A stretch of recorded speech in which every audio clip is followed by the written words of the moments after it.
Hello everybody, welcome to Vision WBCS. Vision ডাব্লিউবিসিএসে তোমাদের প্রত্যেককে স্বাগত।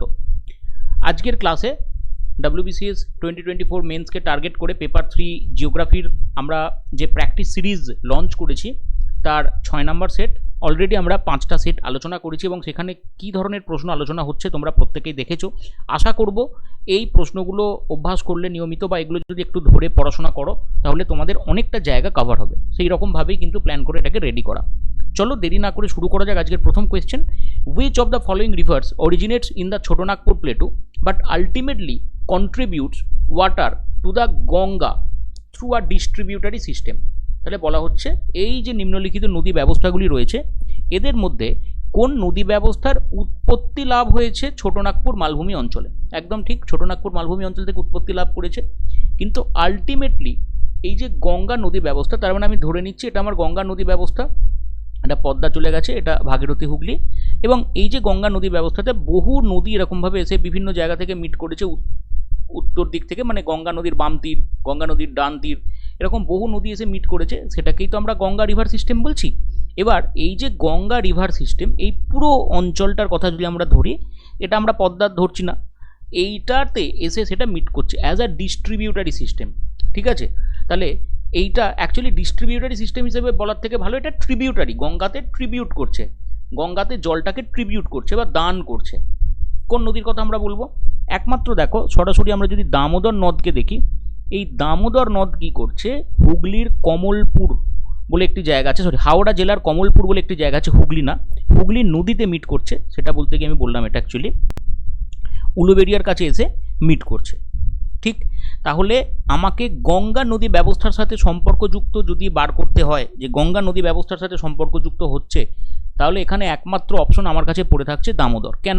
সুবর্ণরেখা এ ইন্ডিভিজুয়ালি কিন্তু বে অফ বেঙ্গলে গিয়ে মিশছে। ঠিক, ব্রাহ্মণী ডাইরেক্টলি বে অফ বেঙ্গলে যাচ্ছে, স্পেসিফিক্যালি ব্রাহ্মণী সাউথ কোয়েলার শঙ্খ রিভারের সমন্বয়। আর বৈতরণী এটাও গুপ্তেশ্বর হিল থেকে উৎপত্তি লাভ করছে, বে অফ বেঙ্গলে গিয়ে মিলিত হচ্ছে। ফলে গঙ্গা নদী ব্যবস্থার সাথে কিন্তু যুক্ত হচ্ছে কেবলমাত্র দামোদর। এবং এই সুবর্ণরেখা এটা আবার ওয়েস্ট বেঙ্গল এবং ওড়িশা এই দুই রাজ্যের মধ্যে একটা বর্ডার হিসাবেও কাজ করছে। বাট স্টিল আনসার হবে দামোদর। দামোদর উৎপত্তি কোথা থেকে করছে না, খামারপাত হিল থেকে, খামারপাত হিল অঞ্চল থেকে এটি উৎপত্তি লাভ করছে। ওকে, চলো next question number 2। The Rajmahal gap is significant because, Rajmahal gap significant. আমরা কেন, কি বৃত্তান্ত, এগুলো তো দেখবই। আগে দেখে নিই এই যে রাজমহল গ্যাপের কথা বলা হচ্ছে, এই রাজমহল গ্যাপটা অ্যাকচুয়ালি কী এবং এটা কোথায় অবস্থিত, এটা অত্যন্ত গুরুত্বপূর্ণ একটা রোল প্লে করে। মোটামুটিভাবে দেখে নাও প্রত্যেকে যে এই গারো রাজমহল গ্যাপটা কিভাবে তৈরি হয়েছে। ভারতবর্ষের এই যে মালভূমি অঞ্চল রয়েছে, এই মালভূমি অঞ্চল এবং আমাদের যে উত্তর পূর্ব ভারতের মালভূমি অঞ্চল রয়েছে, সেই উত্তর পূর্ব ভারতের মালভূমি অঞ্চলের মধ্যে আমরা একটা গ্যাপ দেখতে পাই, তাকে গারো রাজমহল গ্যাপ বলা হয়। এই দিকটাতে হচ্ছে মেঘালয় মালভূমি এবং এই দিকটাতে হচ্ছে রাজমহল পাহাড়।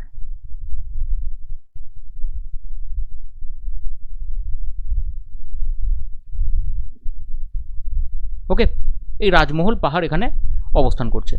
এবার এই যে মেঘালয় মালভূমি এবং রাজমহল পাহাড়, এদের মাঝখানে আমরা যে গ্যাপটা দেখতে পাই সেটা, এবং এই গ্যাপটা কি এক ধরনের, এটা ডাউন ওয়ার্পিংয়ের ফলে তৈরি হয়েছে। ধরে নেওয়া যাক ডাউন ওয়ার্পিং মানে দুদিক থেকে আসা যে ভূমিভাগ রয়েছে, এই ভূমিভাগের চাপের প্রভাবে, দুদিক থেকে আসা ভূমিভাগের চাপের দরুন আমরা এখানে এই গ্যাপটা পাবো। একে বলা হয় ডাউন ওয়ার্পিং। এবং এই যে ডাউন ওয়ার্পিংয়ের ফলে অবনমিত ভূমিভাগ রয়েছে, এই অবনমিত ভূমিভাগ কিন্তু বর্তমানে বেসিন এরিয়া হিসাবে কাজ করছে না। আমরা দুটো দিকে যদি দেখি, পশ্চিম দিকে রাজমহল পাহাড় রয়েছে, উত্তর পশ্চিম বলবো, পশ্চিম দিক পুরোপুরি না, রাজমহল পাহাড় রয়েছে, এবং পূর্ব দিকের যে অংশ রয়েছে বা উত্তর পূর্ব দিকের যে অংশ রয়েছে সেখানে আমরা পাচ্ছি কাকে, এই যে জায়গাটা, এই জায়গাটাতে আমরা পাচ্ছি গারো খাসি জয়ন্তিয়া, গারো খাসি জয়ন্তিয়া, এবং এই দিকে আমরা পাচ্ছি রাজমহলকে।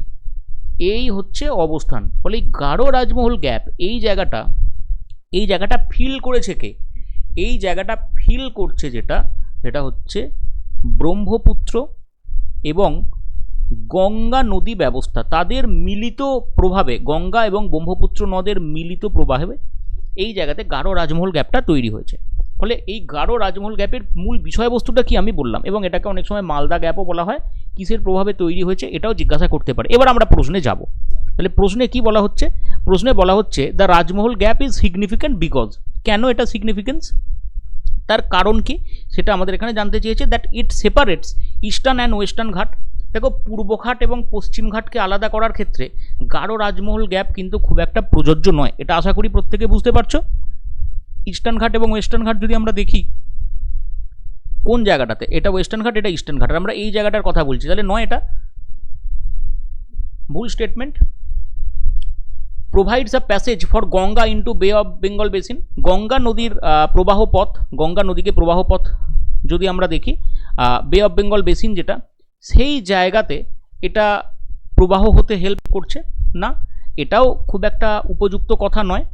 Separates Meghalaya plateau from peninsular plateau, এটা ঠিক কথা। আমরা দেখলাম যে পেনিনসুলার প্লেটু অর্থাৎ এই যে রাজমহল রিজিয়ন, এটা তো পেনিনসুলার প্লেটুর অংশ, আর এই দিকটাতে আমরা পাচ্ছি মেঘালয়া প্লেটু, ফলে এই দুটো অংশকে আলাদা করছে। আমরা এখানে উল্লেখ করতে পারি, আমরা এখানে ডেফিনেটলি উল্লেখ করতে পারি এই জায়গাটাতে it separates Meghalaya plateau and peninsular plateau. তাহলে পেনিনসুলার প্লেটুর রেসপেক্টে আমরা কার কথা বলবো? That is Rajmahal hill. আর মেঘালয়া প্লেটুর রেসপেক্টে আমরা এখানে উল্লেখ করছি গারো হিলের কথা। এই কারণে গারো রাজমহল গ্যাপ, এই যে শব্দটা আমরা ব্যবহার করছি গারো রাজমহল গ্যাপ, এটা অত্যন্ত পরিপূর্ণ একটা শব্দ। এবং এই যে মেঘালয়া প্লেটু, এটা অনেক সময় প্রশ্ন করে, এই মেঘালয়া প্লেটু নামকরণ কে করেছে? মেঘালয়া প্লেটুর নামকরণ কে করেছে? পেনিনসুলার প্লেটু থেকে আলাদা করেছে, নামকরণ কে করেছে? এটা মনে রাখবে, নামকরণ করেছে এস.পি. চ্যাটার্জি। এটা এই মেঘালয়া প্লেটুর নামকরণ কে করেছে? এস.পি. চ্যাটার্জি নামকরণ করেছিলেন। এবং এখানে আরেকটা গুরুত্বপূর্ণ বিষয় দেখো, এটা অনেক সময় প্রশ্ন জিজ্ঞাসা করে যে মেঘালয়া মালভূমি অঞ্চল, তার সাথে ভারতবর্ষের আমরা কোন জায়গার যে শিলাস্তর রয়েছে সেই শিলাস্তরের একটা সাযুজ্য পাই বা শিলাস্তরের একটা সিমিলারিটি পাই, তাহলে সেটাও বুঝতে পারছো কি হবে।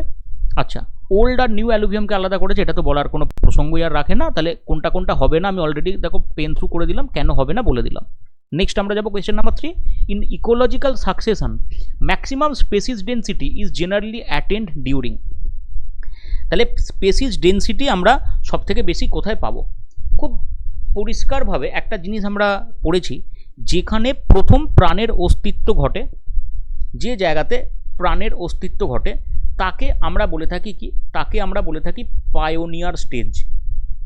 তাহলে এই পায়োনিয়ার স্টেজে যেহেতু প্রাণের অস্তিত্ব শুরু হচ্ছে, এখানে নিশ্চয়ই বিশাল কিছু আমরা পাবো না। আর এই দিকে যেখানে আলটিমেটলি আমরা লক্ষ্য করি সবথেকে বেশি প্রাণের বিকাশ ঘটেছে, এই জায়গাটাতে সবথেকে বেশি প্রাণের বিকাশ ঘটছে, এটাকে আমরা কি বলি? সবথেকে বেশি যেখানে প্রাণের বিকাশ ঘটছে সেই জায়গাটাকে আমরা উল্লেখ করি অ্যাজ ক্লাইম্যাক্স কমিউনিটি। সবথেকে বেশি আমরা উল্লেখ করি তাকে ক্লাইম্যাক্স কমিউনিটি হিসাবে। তাহলে এই যে ক্লাইম্যাক্স কমিউনিটি, এই জায়গাটাতে ডেনসিটি সবথেকে বেশি হওয়ার কথা, কারণ এখানে কিন্তু প্রমিনেন্টলি সেটা ডেভেলপমেন্ট হয়ে গেছে। এই জায়গাটাতে আমরা প্রমিনেন্টলি ডেভেলপমেন্ট হতে দেখছি, তাই তো? এই জায়গাটাতে আমরা প্রমিনেন্টলি ডেভেলপমেন্ট হয়ে যেতে দেখছি, সেই কারণে আমরা এটা বলতে পারি। তাহলে কারেক্ট আনসার কি হবে?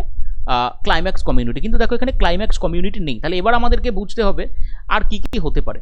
So serial stage, serial stage মানে কি? এটা ইন বিটুইন স্টেজের কথা আমরা বলেছি। সিরিয়াল স্টেজ অলরেডি আগের কোনো না কোনো সেটের কোয়েশ্চেনে কিন্তু এটা আমরা পড়েছি, and it is the in between stage, right? এটা ইন বিটুইন স্টেজের কথা বলছে। তাহলে এই যে সিরিয়াল স্টেজ, এটা আমরা দেখতে পাবো। সো স্বাভাবিকভাবে বাট সিরিয়াল স্টেজের ক্ষেত্রে আবার দেখো বলা হচ্ছে, একটা হচ্ছে আর্লি সিরিয়াল স্টেজ, একটা হচ্ছে mid to late serial stage, এবং একটা হচ্ছে নিউডিশন স্টেজ।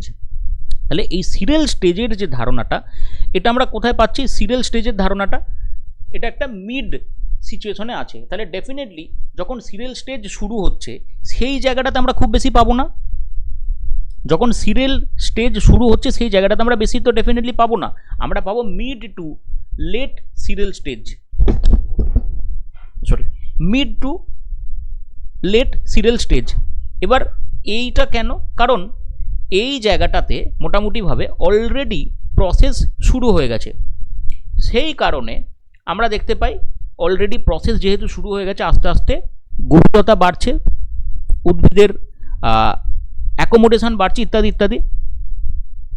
এবং এখানে আরেকটা স্টেজের কথা বলা হয়েছে, তাহলে সিরিয়াল স্টেজটা তো বললে, তাহলে নিউডেশন স্টেজ কোনটা? এই যে পায়োনিয়ার স্টেজ আমরা বলছি, পায়োনিয়ার স্টেজের আগের অবস্থা। নিউড মানে কি? একদম মানে মনে রাখবে, বাচ্চা শিশুরা নিউড কন্ডিশনে থাকে। তাহলে নিউড মানে বেয়ার ল্যান্ডফর্ম আমরা যেখানে পাবো, বেয়ার ল্যান্ডমাস। বেয়ার ল্যান্ডমাস মানে একদম উলঙ্গ অবস্থায়, এবং এই উলঙ্গ অবস্থাতে প্রথম গাছপালার একটা স্তর কে তৈরি করছে? গাছপালার স্তর তৈরি করছে পায়োনিয়ার স্টেজ। তাহলে আমরা এরকমভাবে লিখতে পারি, নিউডেশন, নেক্সট পায়োনিয়ার, নেক্সট সিরিয়াল। এই সিরিয়ালকে দুটো ভাগে ভাগ করছি। তারপর আমরা যদি যাই ক্লাইম্যাক্স, অ্যাকর্ডিং টু অপশন আমরা এটাকে এরকমভাবে ভাগ করতে পারি, মোটামুটি এটা বলা যেতে পারে। ওকে, সো এটাই হচ্ছে মূল বিষয়। নেক্সট আমরা যেটা আলোচনা করব, কোয়েশ্চেন নাম্বার 4-এ যাব। তাহলে এই কোয়েশ্চেনের এক্সপ্লেনেশন ক্লিয়ার প্রত্যেকের কাছে? কারেক্ট আনসার হচ্ছে mid to late serial stage. Which mineral resource pair is incorrectly matched? কোনটা ইনকারেক্টলি ম্যাচড? দেখো এখানে খুব ইজি কোয়েশ্চেন এটা। আগের কোয়েশ্চেনটা যেমন খুব ডিফিকাল্ট ছিল, এবার কিন্তু একটা খুব ইজি কোয়েশ্চেন আমরা রেখেছি। এরকমই থাকবে কোয়েশ্চেন, ইজি এবং ডিফিকাল্টের একটা সংমিশ্রণ দেখতেই পাওয়া যাচ্ছে প্রশ্নের ক্ষেত্রে। আমরা এবারেও প্রিলিমিনারি কোয়েশ্চেনে দেখেছি যে 25টা কোয়েশ্চেনের মধ্যে 5-6টা কোয়েশ্চেন কিন্তু মারাত্মক ডিফিকাল্ট ছিল। তাহলে ক্ষেত্রী কপার মাইন রাজস্থানে খুব গুরুত্বপূর্ণ, কুন্দ্রেমুখ আয়রন ওর কর্ণাটক খুব গুরুত্বপূর্ণ, ন্যায়ভিলি লিগনাইট তামিলনাড়ু খুব গুরুত্বপূর্ণ। জাওয়ার মাইন, জাওয়ার মাইন ম্যাঙ্গানিজের জন্য বিখ্যাত না, জাওয়ার মাইন মূলত জিঙ্ক এবং লেড বা সীসা এর জন্য বিখ্যাত। জাওয়ার মাইন হচ্ছে জিঙ্ক বা লেড বা সীসার জন্য বিখ্যাত। সো কারেক্ট আনসার অবভিয়াসলি হবে অপশন ডি, কারণ এখানে বলেছে ইনকারেক্টলি ম্যাচ। ইনকারেক্টলি ম্যাচ হচ্ছে অপশন ডি। ওকে, নেক্সট কোয়েশ্চেনে যাব। Which district of West Bengal is intersected by the tropic of cancer but does not share an international boundary? খুব easy question এটা, এটাও খুব easy question. Intersected by tropic of cancer, অর্থাৎ tropic of cancer এর ওপর দিয়ে গেছে, কিন্তু does not share an international boundary, কোনো আন্তর্জাতিক বর্ডার এটা টাচ করেনি।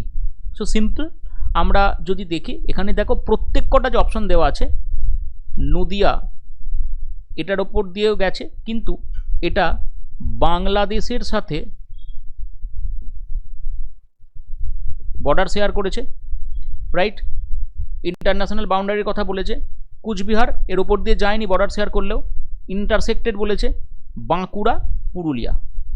এবার দেখো বাঁকুড়া এবং পুরুলিয়া এই যে দুটো রাজ্যের কথা এখানে, দুটো জেলার কথা উল্লেখ করা হয়েছে, দুটো জেলাই কিন্তু ট্রপিক অফ ক্যান্সার দ্বারা ডাইসেক্টেড হয়েছে বা ইন্টারসেক্টেড হয়েছে। ট্রপিক অফ ক্যান্সার এখানে উল্লেখ করেছে, বাট এখানে বেসিক্যালি আমরা বাঁকুড়া এবং পুরুলিয়া দুটোকে নিতে পারি, দুটোকে এখানে নিতে পারি। ইন্টারসেক্ট করেছে মানে ওর ওপর দিয়ে পাস করেছে আর কি বলা যেতে পারে। দুটোই এখানে কারেক্ট আনসার হিসেবে বলা যেতে পারে। কোচবিহার হবে না, আমি উল্লেখ করে দিলাম, এক্ষেত্রে যে কোনো একটা আনসার নেওয়া যেতে পারে। The Walker circulation is primarily a. Walker circulation আমরা এল নিনো সার্দার্ন অসিলেশন, অর্থাৎ প্রশান্ত মহাসাগরের দুই তীরের কথা আমরা পড়েছি, দুই তীর বলবো না, দুটো সাইড, এল নিনো সার্দার্ন অসিলেশন পড়েছি। তাহলে এই এল নিনো সার্দার্ন অসিলেশনের সাথে ওয়াকার সার্কুলেশনটা সম্পর্কযুক্ত। তাহলে ওয়াকার সার্কুলেশন অ্যাকচুয়ালি কি? ওয়াকার সার্কুলেশন জিনিসটা অ্যাকচুয়ালি কাকে মিন করে? হোয়াট ইজ ওয়াকার সার্কুলেশন, এটা আমাদেরকে জানতে চেয়েছে। সো ওয়াকার সার্কুলেশন স্পেসিফিক্যালি যদি আমরা দেখি, আমাদের যে এল নিনো ফরমেশন তার জন্য অত্যন্ত গুরুত্বপূর্ণ। মূলত এটা একটা ল্যাটিটিউডিনাল ফ্লো আমরা বলতে পারি, ল্যাটিটিউডিনাল সার্কুলেশন সিস্টেম আমরা বলতে পারি। তাহলে Walker circulation obviously zonal circulation হবে, কারণ মেরিডিওনাল নয়, তাই তো? এটা মেরিডিওনাল নয়, এবং স্পেসিফিক্যালি এই ওয়াকার সার্কুলেশন এল নিনোর ফরমেশন বা আমাদের ভারত উপমহাদেশীয় অঞ্চলে যে মৌসুমি বায়ুর দ্বারা বৃষ্টিপাত সংগঠিত হয়, সেই বৃষ্টিপাত সংগঠনের জন্য অত্যন্ত গুরুত্বপূর্ণ একটা রোল প্লে করে থাকে। এই হচ্ছে মূল বিষয়। এবার এখানে দেখো আর একটা গুরুত্বপূর্ণ বিষয় আমরা যদি দেখে থাকি, সেটা হচ্ছে ট্রাই সেলুলার মডেল। এটাও একটা গুরুত্বপূর্ণ বিষয়, ট্রাই সেলুলার মডেল। এটা কি বলা হয়, যে পৃথিবীর যে তিনটে প্রধান অঞ্চল আছে, তিনটে অংশে ভাগ করা হয়েছে। একটা হচ্ছে এই জায়গাটাতে, মানে 0 থেকে 30 ডিগ্রি, এই যে অঞ্চলটা বোথ গোলার্ধে কিন্তু নর্থ এবং সাউথ, এটাকে বলা হয় হেডলি সেল। 30 থেকে 60 এই যে জায়গাটা উভয় গোলার্ধে, আমি আবারও বলছি, এটাকে বলা হয় ফেরেলস সেল।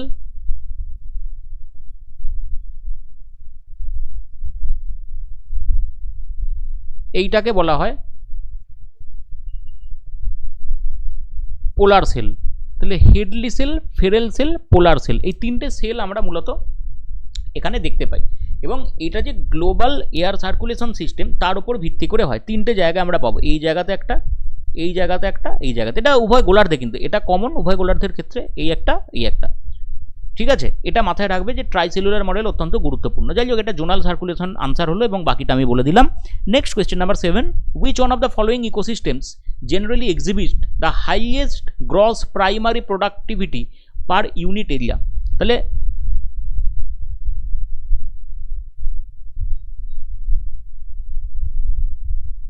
মানে জিপিপি, গ্রস প্রাইমারি প্রোডাক্টিভিটি, অর্থাৎ যে জায়গাতে আমরা বৃষ্টিপাত এবং তার সাথে সাথে উষ্ণতা দুটোই ভালো পরিমাণে পাবো, সেই অঞ্চলের ক্ষেত্রে এই গ্রস প্রাইমারি প্রোডাক্টিভিটি, এই যে ধারণাটা, গ্রস প্রাইমারি প্রোডাক্টিভিটির ধারণাটা অত্যন্ত গুরুত্বপূর্ণভাবে দেখা যায়। অর্থাৎ যেখানে বৃষ্টিপাত ভালো হয়, সেখানে স্বাভাবিক উদ্ভিদ ভালো জন্মাবে, প্রাণের সংমিশ্রণ ভালোভাবে হবে, এবং এই জায়গাতেই স্বাভাবিকভাবে আমরা কি দেখব, এই জায়গাতেই স্বাভাবিকভাবে আমরা দেখতে পাবো যে প্রাণ ব্যাপকভাবে বিকশিত হচ্ছে। এটাই তো মূল বিষয়। তাহলে দেখো, এখানে সব থেকে তোমরা যদি ভালো জিনিসটা লক্ষ্য করো, যে ট্রপিক্যাল রেন ফরেস্ট অঞ্চল, এই ট্রপিক্যাল রেন ফরেস্ট অঞ্চল যেটা, এই জায়গাতেই আমরা কিন্তু সব থেকে ভালো বিষয়টা লক্ষ্য করব। ট্রপিক্যাল রেন ফরেস্ট, ইকুইটোরিয়াল যেহেতু নেই, ট্রপিক্যাল রেন ফরেস্ট আছে এখানে। ট্রপিক্যাল রেন ফরেস্ট আমরা সেই জন্য এখানে আনসার নিচ্ছি। যদি ইকুইটোরিয়াল থাকতো তাহলে ডেফিনেটলি ইকুইটোরিয়াল অঞ্চল আমরা নিতাম। এবং এই ট্রপিক্যাল রেন ফরেস্ট ছাড়া এস্চুয়ারি, মানে হচ্ছে যেগুলো তোমার ধরো ডেল্টাইক রিজিয়ন বলা যেতে পারে, সেই জায়গাটা সেখানেও ভালো হয়, but in comparison two tropical region তার তুলনায় তো হয় না। ডেজার্ট রিজিয়ন, অর্থাৎ ডেজার্ট রিজিয়নে সব থেকে কম হবে। ডেজার্ট রিজিয়নে আমরা সব থেকে কম দেখতে পাবো। কেন ডেজার্ট রিজিয়নে আমরা সব থেকে কম দেখতে পাবো? তার কারণ কি? তার কারণ হচ্ছে ডেজার্ট রিজিয়ন যেগুলো রয়েছে সেখানে বৃষ্টিপাত অত্যন্ত কম, উষ্ণতা অত্যন্ত বেশি, ফলে এই একটা সমস্যা আমরা এখানে দেখতে পাবো। ঠিক আছে, প্রত্যেকের ক্ষেত্রেটা বুঝতে পারা যাচ্ছে। টেম্পারেট গ্রাসল্যান্ডও ভালো হয়, এবং মোটামুটিভাবে টেম্পারেট গ্রাসল্যান্ড তুলনামূলক কম হয় আর কি। ক্লিয়ার প্রত্যেকের কাছে? চলো নেক্সট আমরা দেখবো এই প্রশ্নের answer, tropical rain forest. Next question, the largest reserve of chromite in India occurs in. Chromite, ভারতবর্ষে ক্রোমাইটের উৎপাদন যদি দেখি, এগুলো আলোচনা করার কিছু নেই। মোটামুটিভাবে এখানে এই যে ক্ষেত্রী কপার বেল্ট, যেমন কপারের জন্য বিখ্যাত, ক্রোমাইট আমরা ওড়িশাতে পাবো। কিন্তু এখানে দেখো স্টেট হিসাবে উল্লেখ করা নেই, এখানে ক্রোমাইট কিন্তু স্টেট হিসাবে উল্লেখ করা নেই, এটা একটা বড় প্রবলেম। তাহলে ওড়িশার ক্ষেত্রে আমরা কোথায় পাবো? যে সুকিন্দা ভ্যালি রিজিয়ন। বেল্লারি হসপেট কর্ণাটক, সিংভূম ঝাড়খণ্ডে অবস্থিত। তাহলে উড়িষ্যার সুকিন্দা ভ্যালি, অবশ্য এটা যদি আমরা করতে পারি, এটা জাজপুর জেলাতে অবস্থিত। 95% অ্যারাউন্ড কপার, ক্রোমাইট আমরা এই জায়গা থেকে পাই, সুকিন্দা। যেমন ছত্তিশগড়ে কেবলমাত্র আমরা টিন পাই।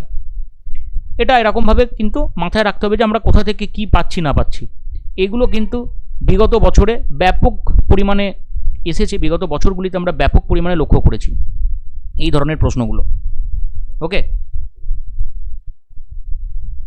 চলো নেক্সট দেখি কোয়েশ্চেন নাম্বার 9, দ্য তাল region of West Bengal is mainly associated with. তাল রিজিয়ন, তাহলে তাল মানে কি? খুব সহজ কথায় তাল মানে হচ্ছে লেক, এবং লেক মানে কি? লেক মানে হচ্ছে অবনমিত অঞ্চল, জলমগ্ন অঞ্চল, এটা আমরা জানি।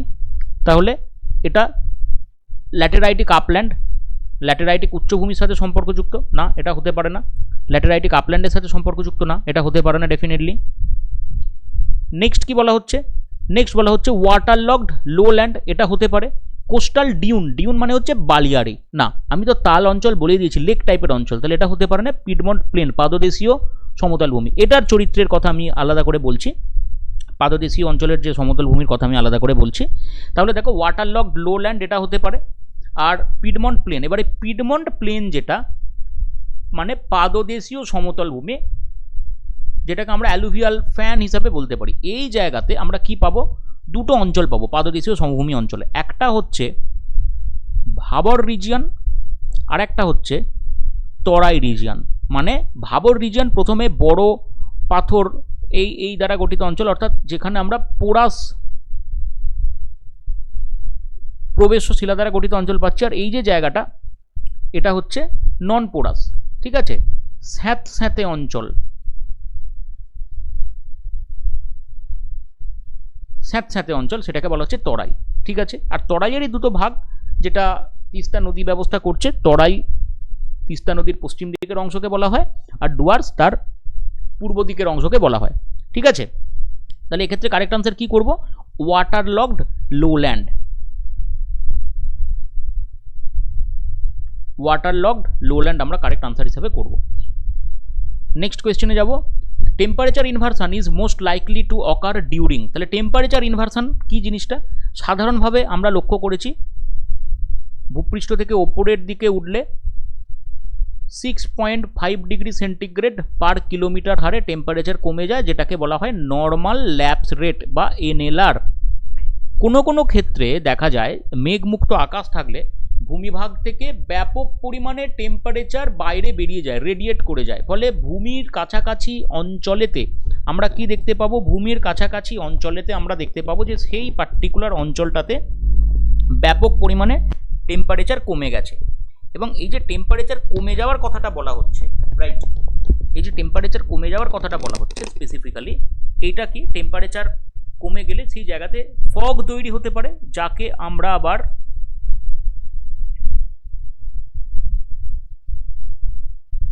রেডিয়েশন ফগ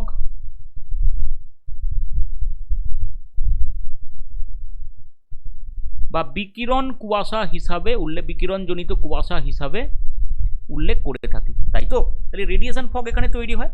তাহলে এটা কি হয়? ইনভার্সনের ক্ষেত্রে কি হয়, কখন হয়? ক্লিয়ার কাম নাইট, অর্থাৎ যখন আকাশ পরিপূর্ণভাবে পরিষ্কার থাকে তখন এটা আমরা দেখতে পাই। ক্লিয়ার কাম নাইটের ক্ষেত্রে এটা গ্রহণযোগ্য, এবং এইটাকে আমরা মূলত রেডিয়েশন ফগ ফরমেশনের আদর্শ অবস্থা বলে থাকি। এই ধরনের প্রশ্নও কিন্তু হতে পারে। নেক্সট কোয়েশ্চেনে যাওয়ার আগে ওয়ান সেকেন্ড, WBCS 2024কে টার্গেট করে ভিশন WBCS এর পক্ষ থেকে যে means mock test series launch করা হয়েছে, সেখানে 7টা ফুল মক টেস্ট রয়েছে। আর কি কি দেখে নেওয়া যাক, কোর্স ফিচার কি কি আছে। পেপার 1 থেকে 6 পর্যন্ত এখানে উল্লেখ করা হয়েছে। One liner plus PDF model তোমরা পাবে, এবং মক টেস্টটা কিন্তু কমপ্লিটলি অনলাইন হবে। Compulsory Bengali English mock test পাবে, 10 paper each. Daily editorial component তোমাদেরকে প্রোভাইড করা হবে টেলিগ্রাম চ্যানেলের থ্রু দিয়ে। Monthly current affairs MCQ PDF ফরম্যাটে তোমাদেরকে দেওয়া হবে। EVS science and technology GKCA অর্থাৎ পেপার 4, যেটা সব থেকে টাফ পেপার বলে মনে করা হয়, সেই পেপারটার ওপর তোমাদেরকে মেটেরিয়াল প্রোভাইড করা হবে, কোয়েশ্চেন প্রোভাইড করা হবে, রিভিশন নোটস থাকবে। এবং 2014 থেকে 2023 এই টাইম পিরিয়ডের মধ্যে, 2014 থেকে 2023 এই টাইম পিরিয়ডের মধ্যে যা পরীক্ষা হয়েছে মেন্স, সেই সমস্ত কোয়েশ্চেন PDF তোমাদেরকে অ্যাসেম্বল করে দেওয়া হবে। Okay, so that is the thing. এটা যারা চাও জয়েন করতে, তারা ডেফিনেটলি জয়েন করতে পারো। ভিশন WBCS এর এই অফিসিয়াল অ্যাপ তোমরা ডাউনলোড করবে, এবং ডেসক্রিপশনে যে নাম্বার দেওয়া আছে সেখানে যোগাযোগ করে এটা তোমরা দেখতে পারো।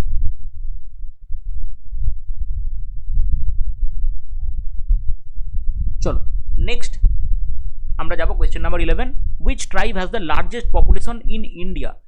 ইন্ডিয়াতে কোন ট্রাইবাল পপুলেশন সব থেকে বেশি রয়েছে? অত্যন্ত গুরুত্বপূর্ণ কোয়েশ্চেন। ইন্ডিয়ার ক্ষেত্রে কোন ট্রাইবাল পপুলেশন সব থেকে গুরুত্বপূর্ণ, মানে সব থেকে বেশি রয়েছে? তো ইন্ডিয়ার ক্ষেত্রে ভিল পপুলেশন যদি আমরা দেখি সব থেকে গুরুত্বপূর্ণ as per 2011 census. Please note it down, as per 2011 census আমরা এটা দেখতে পারি। ওকে, মোটামুটিভাবে স্পেসিফিক্যালি আমরা মহারাষ্ট্র, ছত্তিশগড়, গুজরাট, রাজস্থান এই অঞ্চলে দেখতে পাবো, এবং ভিলওয়াড়া বলে একটি জায়গাও আছে না ভিলদের জন্য, এটা অত্যন্ত গুরুত্বপূর্ণ। সাঁওতাল, এদের ক্ষেত্রে আমরা বলে থাকি যে they have most dispersed core, তার মানে কি এরা একটা নির্দিষ্ট জায়গায় আবদ্ধ না, এদের মধ্যে আমরা সব থেকে ডিসপারশনটা দেখে থাকি এবং অন্যতম উন্নত উপজাতি বলে মনে করা হয়। গন্ড আর মিজো, মিজো মানে মিজোরাম অঞ্চলে আমরা তাদেরকে দেখি, এবং এই যে গন্ড, গন্ড উপজাতি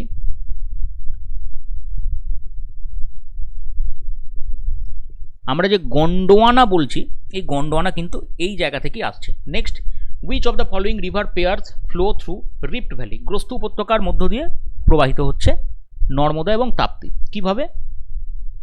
দেখো,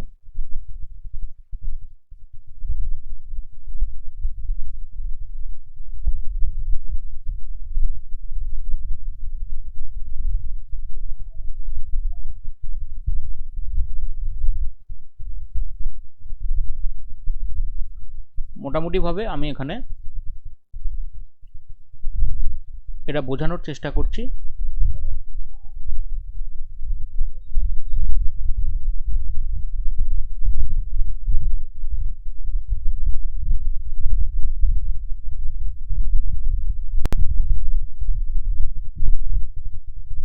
এই যে জায়গাটা, এটা হচ্ছে বিন্ধ্য,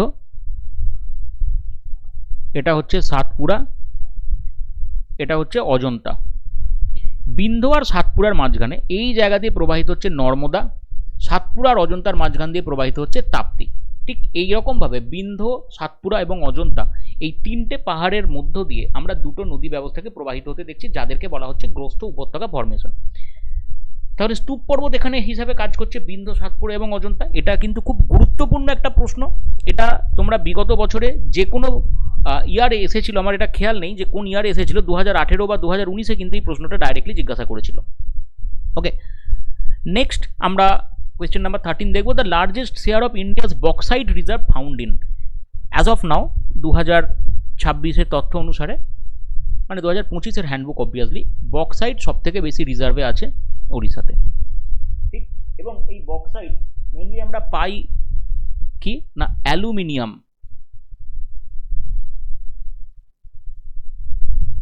অ্যালুমিনিয়াম ইন্ডাস্ট্রির জন্য লাগে। ভারতবর্ষে নালকো, বালকো, হিন্দালকো, অ্যালকো, ঠিক আছে, এইগুলো হচ্ছে প্রধানত যারা অ্যালুমিনিয়াম ইন্ডাস্ট্রির সাথে যুক্ত, এগুলো হচ্ছে মোটামুটিভাবে বলা যেতে পারে। আচ্ছা, এটা অ্যালকো হবে না, Hindalco, sorry, Hindalco. Next, an ecotone is characterised by? Ecotone কি? ইকোটোন হচ্ছে একটা ট্রানজিশনাল জোন, অর্থাৎ ট্রানজিশন বিটুইন হোয়াট, কিসের মধ্যে? এই একটা ইকোসিস্টেম, এই একটা ইকোসিস্টেম, দুটো ডিফারেন্ট ইকোসিস্টেম, এদের মাঝখানের যে অংশটা রয়েছে, এই যে মাঝখানের অংশটা এমন একটা জায়গা যেখানে নো স্পেসিফিক আইডেন্টিটি, অর্থাৎ তুমি এই জায়গাটাতে কারোর আলাদা চরিত্র খুঁজে পাবে না। লেট সাপোজ আমি একটা এক্সাম্পল দিয়ে বোঝাই। আমি এখানে পার্বত্য অঞ্চল থেকে নামছি, ওকে, এই পার্বত্য অঞ্চল থেকে আমি নেমে প্লেন অঞ্চলে চলে এলাম। এবার এই যে প্লেন অঞ্চল পুরোপুরিভাবে, তাহলে প্লেন অঞ্চল এই জায়গার একটা ইকোসিস্টেম রয়েছে, আমি প্লেন হিসাবে লিখছি এটা। আবার এই যে জায়গাটা, এর একটা ইকোসিস্টেম রয়েছে, এটা হিল বা আমি মাউন্টেন হিসাবে লিখলাম। তাহলে মাউন্টেন ইকোসিস্টেম একটা পেলাম, প্লেন ইকোসিস্টেম একটা পেলাম। এবার চিন্তা করে দেখো এদের মাঝখানের যে অংশটি রয়েছে, অর্থাৎ এই যে জায়গাটা আমাদের কাছে তরাই ডুয়ার্স নামে পরিচিত, এটা না পাহাড় না প্লেন, ফলে এটা হচ্ছে পিডমন্ট জোন, পাদদেশীয় অঞ্চল। তাহলে এই যে পাদদেশীয় অঞ্চল, এই জায়গাটাতে আমরা একটা ইকোসিস্টেম ডেভেলপ করতে দেখছি। এই যে ইকোসিস্টেমটা, এই যে জোনটা, এটাকে আমরা বলি ইকোটোন। ঠিক আছে, এটা তোমরা ম্যানগ্রোভ অঞ্চলকেও ভাবতে পারো। ম্যানগ্রোভ অঞ্চল তাহলে স্থলভাগ এবং জলভাগের মধ্যবর্তী অংশ হিসাবে কাজ করছে, তাই না? তাহলে এই জায়গাতে আমরা কি পাবো? এই জায়গাতে আমরা ম্যাক্সিমাম প্রাণীদের ডাইভার্সিটি পাবো। তাহলে এই যে মিনিমাম স্পেসিস রিচনেস, এটা একদম ভুল কথা। স্পেসিস রিচনেস মানে কি সব থেকে বেশি, এটা মিনিমাম হতো কি না, it will be maximum. Maximum পাবো এখানে। লোয়েস্ট প্রোডাক্টিভিটি কখনো না, ডেন্সিটি যখন প্রাণীদের বেশি, আমরা মানে জীবের বেশি, তাহলে লোয়েস্ট প্রোডাক্টিভিটি কেন বলবো? হাইয়েস্ট প্রোডাক্টিভিটি এখানে আমরা পাবো, ডেফিনেটলি বলা যেতে পারে। লোয়েস্ট প্রোডাক্টিভিটি না, এখানে আমরা লিখতে পারি হাইয়েস্ট। অ্যাবসেন্স অফ কম্পিটিশন না, এটাও ভুল কথা, কম্পিটিশন তো থাকবেই। ডিফারেন্ট আমরা এই জায়গাটাতে প্রাণী উদ্ভিদ পাচ্ছি, ফলে তাদের বেঁচে থাকার জন্য যে লড়াই, সেটা তো থাকবেই, তাহলে এটাও হচ্ছে না। অ্যাবসেন্সের জায়গায়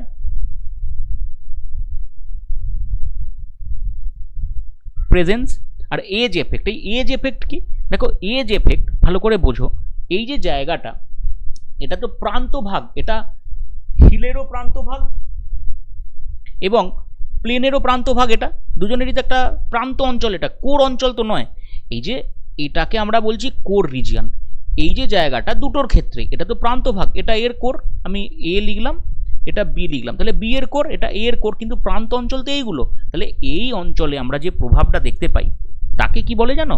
তাকে বলা হয় এজ, মানে প্রান্তীয় প্রভাব। এই জায়গাতে আমরা তাহলে পাবো পুরোপুরিভাবে প্রান্তীয় প্রভাব। এবং এই যে বলছি এই পার্টিকুলার অঞ্চলেতে ব্যাপক ডাইভার্সিটি বা ডেন্সিটি দেখা যাবে। যারা এই ডেন্সিটি বা ডাইভার্সিটি তৈরি করবে, যে স্পেসিসরা তৈরি করবে, তাদেরকে কি বলা হবে? তাদেরকে বলা হচ্ছে এজ স্পেসিস। যারা এটা তৈরি করছে তাদেরকে বলা হচ্ছে এজ স্পেসিস। ক্লিয়ার? তাহলে এক্ষেত্রে কারেক্ট আনসার আমরা পাবো কি? এখানে ক্যারেক্টারাইজড করা যেতে পারে কিসের মাধ্যমে? As effect. পরবর্তী কোয়েশ্চেনে যাব। Which West Bengal district has the highest proportion of tribal population? খুব ভালো প্রশ্ন, বেসিক প্রশ্ন, একদম ইনফরমেশন বেসড কোয়েশ্চেন, বোঝানোর কিছু নেই। সব থেকে বেশি ট্রাইবাল পপুলেশন কোন জেলাতে আমরা ওয়েস্ট বেঙ্গল রাজ্যের মধ্যে দেখতে পাই? সো ডেফিনেটলি মোটামুটিভাবে এটা যদি আমরা দেখি এখানে, তাহলে প্রত্যেকটা ডিস্ট্রিক্টের এগেনস্টে আমি অ্যাপ্রক্স একটা ভ্যালু লিখে দিচ্ছি। লাস্ট সেন্সাস অনুযায়ী পুরুলিয়ার ক্ষেত্রে আমরা পাবো অ্যারাউন্ড 18.45%, ঝাড়গ্রামের ক্ষেত্রে আমরা পাবো 29.37%, আলিপুরদুয়ারের ক্ষেত্রে পাবো 25% অ্যাপ্রক্স, বাঁকুড়ার ক্ষেত্রে 10.5%. So definitely Jhargram will be the correct answer. The tropical easterly jet is strongest over India during, তাহলে ট্রপিক্যাল ইস্টার্লি জেট বেসিক্যালি আমাদের যে টিবেটান হিট ইঞ্জিন থিওরি বলেছি তার সাথে সম্পর্কযুক্ত। এবং কখন এই Tibetan hit engine theory activated হয়, কোন সময়টা আমরা এটার অ্যাক্টিভেশন দেখতে পাই? না, যে সময়টাতে সাউথ ওয়েস্ট মনসুন প্রবেশ করে। তাহলে definitely it will also be related with দক্ষিণ পশ্চিম মৌসুমি বায়ুপ্রবাহ। এবং এর সংক্রান্ত যে এক্সপ্লানেশন, সেটা আমরা এই যে 6 নম্বর সেট আজকে করছি, 5 নম্বর সেটের কোনো না কোনো জায়গাতে কিন্তু আলোচনা করেছি, সেই কারণে আমি আর এটা এখানে বললাম না। Next question, question number 17, which river basin has the highest average annual water availability in India? তাহলে কোথায় highest average annual water availability, বা আমরা বলতে পারি ওয়াটার ভলিউম, আমরা তাহলে কোন নদী ব্যবস্থার ক্ষেত্রে এখানে গুরুত্বপূর্ণভাবে সবথেকে বেশি পরিমাণে পাচ্ছি? কোন নদী ব্যবস্থার ক্ষেত্রে এটা অত্যন্ত গুরুত্বপূর্ণ একটা রোল প্লে করছে? তাহলে ডেফিনেটলি অ্যানুয়াল ডিসচার্জ যদি দেখি, it will be river Brahmaputra.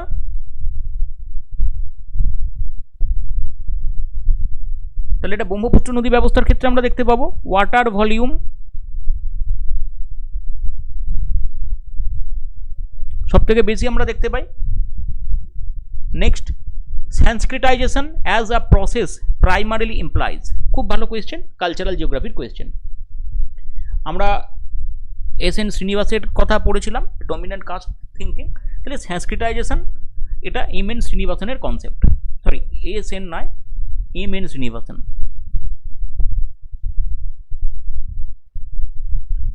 M N শ্রীনিবাসের কনসেপ্ট। তাহলে মূলত কি বলা যাচ্ছে, এই এই এই যে বিষয়টা কি, সংস্কৃতাইজেশন মানে কি, সংস্কৃত কাদের ভাষা? উচ্চ কোটির হিন্দুদের ভাষা সংস্কৃত, যারা নিম্নবর্গীয় হিন্দু বলে পরিচিত ছিলেন সমাজে তাদের নয়। তাহলে মোটামুটিভাবে এটা বলা যেতে পারে যে নিম্ন স্তরীয় হিন্দু যারা নমশূদ্র, বা আমরা যদি দেখি যে হিন্দু ধর্মের মধ্যে যে ক্লাসিফিকেশন আছে আর কি, তাদের কালচারাল এবং ritual mobility towards the superiority, তথাকথিত সমাজে প্রতিষ্ঠিত উচ্চমানের হিন্দু হওয়ার জন্য যে যাত্রাপথ, সেই যে প্রসেসটা, সেই যে এন্টায়ার সিস্টেমটা, এখানে তার কথা বলা হচ্ছে, দ্যাট ইজ সংস্কৃতাইজেশন, মূলত আমরা এটাকে বলতে পারি। এবার এখানে একটা আমি বিষয় উল্লেখ করে দিই, দেখো এটা নিয়ে অনেকের বিরোধ থাকতে পারে যে স্যার এটা কতখানি উল্লেখযোগ্য বিষয় বা কতখানি নয়, সেটা আমাদের আলোচনার বিষয় নয়। আমাদের কিন্তু পরীক্ষার পার্সপেক্টিভে এবং জ্ঞানের পার্সপেক্টিভে এটা বুঝতে হবে যে এটা একটা প্রসেস, যে সোশ্যাল অ্যাকিউমুলেশন, সোশ্যাল ডিফিউশন, হ্যাঁ, কালচারাল অ্যাকিউমুলেশন, অ্যাকালচারেশন, এইগুলো প্রত্যেকটা এক একটা প্রসেস যার মাধ্যমে সমাজ ব্যবস্থা এক স্তর থেকে আর এক স্তরে উন্নীত হয়। অর্থাৎ যারা অশিক্ষিত, যাদের অজ্ঞানতা আছে, তাদেরকে জ্ঞানের আলোকে নিয়ে আসা, এই যে বিষয়টা, এখানে এই বিষয়টার কথাই বেসিক্যালি উল্লেখ করা হচ্ছে, এই বিষয়টার কথাই মূলত এখানে উল্লেখ করা হয়েছে। ক্লিয়ার? আশা করব প্রত্যেকের কাছে যে সংস্কৃতাইজেশন মানে সংস্কৃত ভাষা তারা যাতে বলতে পারে, এই বিষয়টা এম এন শ্রীনিবাস এটা উল্লেখ করেন। এবং তার যে বই ছিল religion and society among the Coorgs of South India, Coorg মানে হচ্ছে কর্ণাটকের, আমি আগেই উল্লেখ করলাম, তার ক্ষেত্রে বলা হচ্ছে যারা সমাজের উচ্চকোটির মানুষ হয়েছে। আমি আর একটা প্রশ্ন ছিল আগে কোনো একটা, সেটা আমি বলেছিলাম না, যে দ্যাট ইজ ডমিন্যান্ট কাস্ট। এই কারণেই প্রত্যেকটা ক্লাস কিন্তু দেখতে হবে একটা ক্লাসের সাথে একটা সম্পর্ক রাখা আছে। কেমন? এই যে ডমিন্যান্ট কাস্ট, এরা যেটা করছে, যারা লোয়ার ক্লাস বা লোয়ার কাস্ট, এরা ওদেরকে ফলো করবে, অর্থাৎ এই লোয়ার ক্লাস এদেরকে ফলো করবে, এই যে পদ্ধতিটা, এটার কথা বলা হচ্ছে।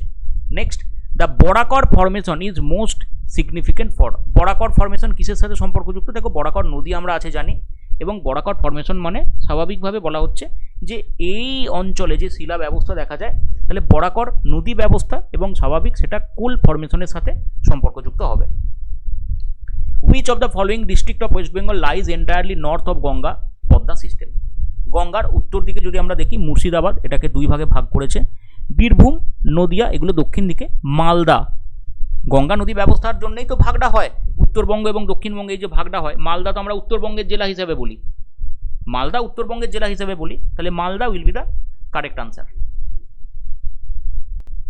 এই ছিল আজকের সেট নাম্বার 6-এর টোটাল 20টা কোয়েশ্চেন। আশা করবো এগুলো তোমাদের কাজে লাগবে, and definitely it yields a good result at the exam যদি তোমরা কন্টিনিউয়াসলি এটাকে ফলো করো। আমি চেষ্টা করছি আরও ভালো ভালো কোয়েশ্চেন দিয়ে তোমাদেরকে এই সেট রেডি করার। তোমাদের গুরুত্বপূর্ণ মতামত অবশ্যই তোমরা জানাতে ভুলো না, ক্লাস কেমন লাগছে ইত্যাদি বিষয়ে। Okay, on this note, thank you everyone, have a great day.